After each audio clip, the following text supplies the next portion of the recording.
नमस्ते। आज के इस ऐतिहासिक विश्लेषण में हम बात करेंगे 1784 के पिट्स इंडिया एक्ट की। ये वो कानून है जिसने भारत में अंग्रेजों के राज करने का तरीका हमेशा के लिए बदल कर रख दिया। आज हम गहराई से समझेंगे कि आखिर ब्रिटिश सरकार ने ईस्ट इंडिया कंपनी की लगाम कैसे खींची और भारत पर अपना असली कंट्रोल कैसे स्थापित किया। आज के हमारे इस स्ट्रक्चर्ड एजेंडा में हम 1773 की नाकामियों से लेकर पिट्स के दखल, डुअल कंट्रोल सिस्टम, सत्ता के केंद्रीकरण और आखिर में आपके एग्जाम रिवीजन के लिए कुछ बहुत ही काम के पॉइंट्स कवर करेंगे। तो चलिए बिना किसी देरी के सीधा टॉपिक पर आते हैं। अब 1784 के इस ऐतिहासिक एक्ट को गहराई से समझने से पहले जरा खुद से एक बुनियादी सवाल पूछिए। अगर ईस्ट इंडिया कंपनी पहले से ही इतनी ताकतवर और बेशुमार अमीर थी, तो ब्रिटिश सरकार को अचानक बीच में आकर उन्हें कंट्रोल करने की क्या जरूरत पड़ गई? मतलब एक इतना प्रॉफिट कमाने वाली इंडिपेंडेंट कंपनी में सरकार क्यों टांग अड़ाएगी? सोचने वाली बात है ना? तो इसका जवाब छिपा है 1773 के रेगुलेटिंग एक्ट की नाकामियों में। देखिए, 1773 का रेगुलेटिंग एक्ट जमीनी स्तर पर एक बहुत बड़ा डिजास्टर साबित हुआ था। गवर्नर जनरल और उनकी अपनी ही काउंसिल के बीच रोज के झगड़े थे। उधर सुप्रीम कोर्ट और कंपनी के बीच एक अलग ही घमासान चल रहा था। और सबसे बड़ी बात, कंपनी के अधिकारी भारत में अंधाधुंध करप्शन करके अपनी जेबें भर रहे थे, जबकि लंदन में बैठी ब्रिटिश सरकार का उन पर से कंट्रोल बिल्कुल खत्म हो चुका था। और जब हालात बिल्कुल बेकाबू हो गए, तब जरूरत पड़ी एक बहुत बड़े दखल की।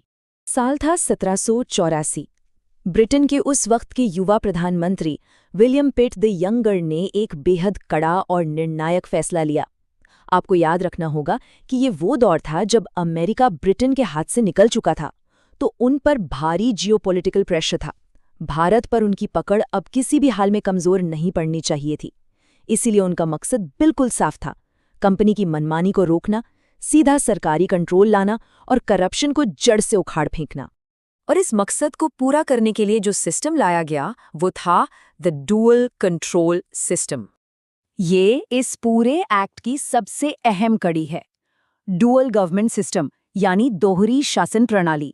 आसान शब्दों में कहूं तो इस कानून ने भारत के प्रशासन को बीच से दो हिस्सों में बांट दिया। एक हिस्सा कमर्शियल यानी व्यापार के लिए और दूसरा पॉलिटिकल यानी राज्य के नियंत्रण के लिए। इसे याद रखने के लिए एक सिंपल सा निमोनिक याद कर लीजिए, commercial by company, political by crown. बस इतना याद रखना है आपको। अब जरा इस नए पावर डायनामिक को ध्यान से देखिए। कोर्ट ऑफ डायरेक्टर्स को बोला गया कि ठीक है, आप अपना व्यापार संभालिए, लेकिन जो असली मास्टर स्ट्रोक था वो था नया बोर्ड ऑफ कंट्रोल बनाना। इस बोर्ड ने डायरेक्टर्स से उनके सारे पॉलिटिकल और मिलिट्री अधिकार छीन लिए। मतलब असली ताकत अब सीधे ब्रिटिश स्टेट के हाथों में आ गई थी। एग्जाम के नजरिए से इस नई बोर्ड ऑफ कंट्रोल का स्ट्रक्चर समझना बहुत जरूरी है। इसमें कुल 6 मेंबर होते थे और सबसे बड़ी बात, इनमें ब्रिटिश कैबिनेट के मंत्री भी शामिल थे।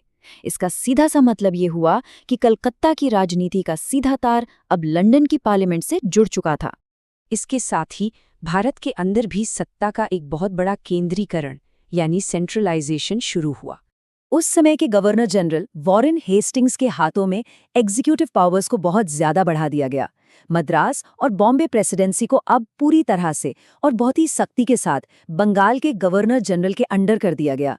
एक तरह से ये भारत में एक मजबूत और सेंट्रलाइज्ड एडमिनिस्ट्रेशन की शुरुआत।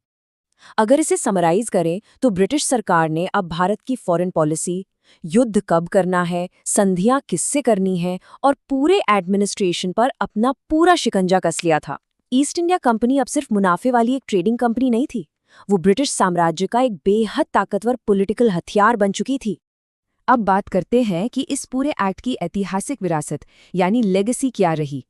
एक हिस्टोरियन के नजरिए से देखें तो इस एक्ट ने एडमिनिस्ट्रेशन को ऑर्गेनाइज तो जरूर किया, लेकिन ये सारा का सारा सेंट्रलाइजेशन सिर्फ और सिर्फ ब्रिटिश फायदे के लिए था। इसने ईस्ट इंडिया कंपनी की आज़ादी तो खत्म कर दी, लेकिन जरा सोचिए, क्या भारतीयों को उनके अपने ही देश के प्रशासन में कोई अधिकार मिला? बिल्कुल नहीं, जीरो। सब कुछ एक्सक्लूसिवली ब्रिटिश इंपीरियल इंटरेस्ट्स को सर्व करने के लिए डिजाइन किया गया था। अच्छा, अब जो लोग एग्जाम्स की तैयारी कर रहे हैं, चलिए फटाफट एक क्विक रिवीजन कर लेते हैं ताकि ये कॉन्सेप्ट्स आपके दिमाग में बिल्कुल छप जाएं। इस क्रोनोलॉजिकल टाइमलाइन को अपने दिमाग में अच्छे से सेट कर लीजिए। 1773 में क्या हुआ? पहला कंट्रोल यानी रेगुलेटिंग एक्ट। फिर 1784 में डुअल कंट्रोल यानी पिट्स इंडिया एक्ट, जिसके बारे में हम आज बात कर रहे हैं।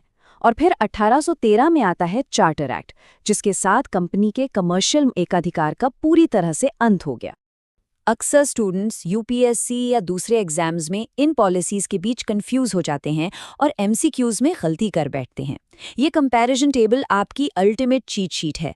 अगर एग्जाम में सीधा सवाल आता है कि डुअल कंट्रोल या दोहरी शासन व्यवस्था किस एक्ट के तहत आई थी, तो बिना किसी झिझक के आपका जवाब होना चाहिए 1784 का पिट्स इंडिया एक्ट। इस पूरे विश्लेषण को खत्म करने से पहले मैं आपके लिए एक सोचने वाला सवाल छोड़ना चाहती हूँ।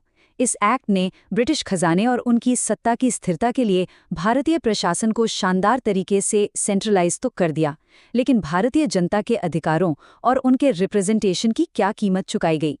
एक तरफ ये कॉर्पोरेट रेगुलेशन का एक मास्टर क्लास था, तो दूसरी तरफ इसी ने भारत में एक बेगाम कॉलोनियल एक्सप्लॉयटेशन की मजबूत नींव भी रख दी। तो इस बारे में थोड़ा सोचिएगा ज़रूर। उम्मीद है ये विश्लेषण आपके लिए मददगार रहा होगा।